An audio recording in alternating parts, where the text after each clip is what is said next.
every single leader is a coach.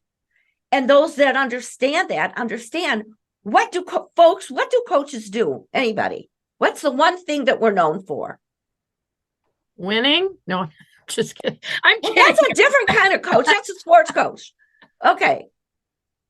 Asking questions. I'm just going to say it because you're on mute.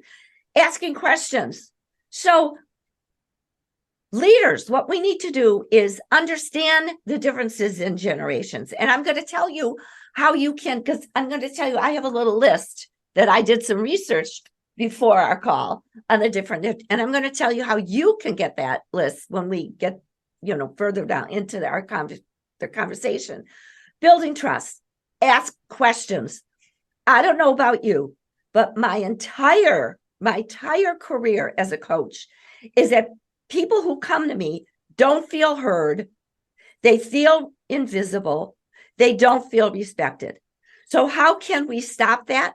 You may say to yourself, not my people. That's great. But there still may be, but I just discounted what I just said. And there still may be people on your team who do feel invisible. So a quick story. Ron was one of my coaching clients, and he came to me and created a beautiful, beautiful communication that he was going to use on Zoom. And he was going to share with his colleagues some of the new things that their company was going to provide for them. So his supervisor, Jody, was also going to be part of the program. So Ron was totally prepared after we practiced. He got on, he needed to share the slide, share the screen, which Morgan, by the way, you've done beautifully. I'm impressed. And sure enough, it wouldn't work. Now, Ron started to panic for a moment. Then he said, okay, just stop, relax. I've done this before. He was about to touch another button, but his supervisor did not want to be humiliated. That was going to be a failure of the supervisor, Jody, that Ron didn't know how to use the slide. She took over the meeting.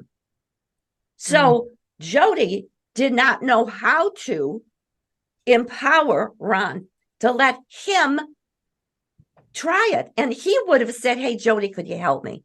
So this is just an indication that many of us as leaders, we have to understand that we have to empower our people. And it's not just a word that's in or was in years ago, but we need to allow them to fail as long as we're there and they know that we are behind them.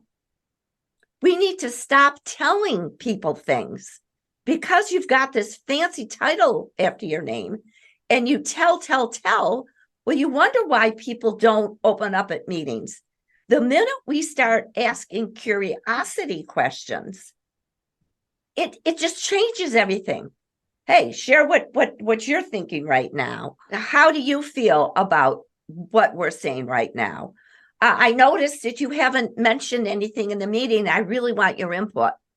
These curiosity questions will not put the other person on the defense. If anything, they're going to see that you really want them to talk. So these things build trust.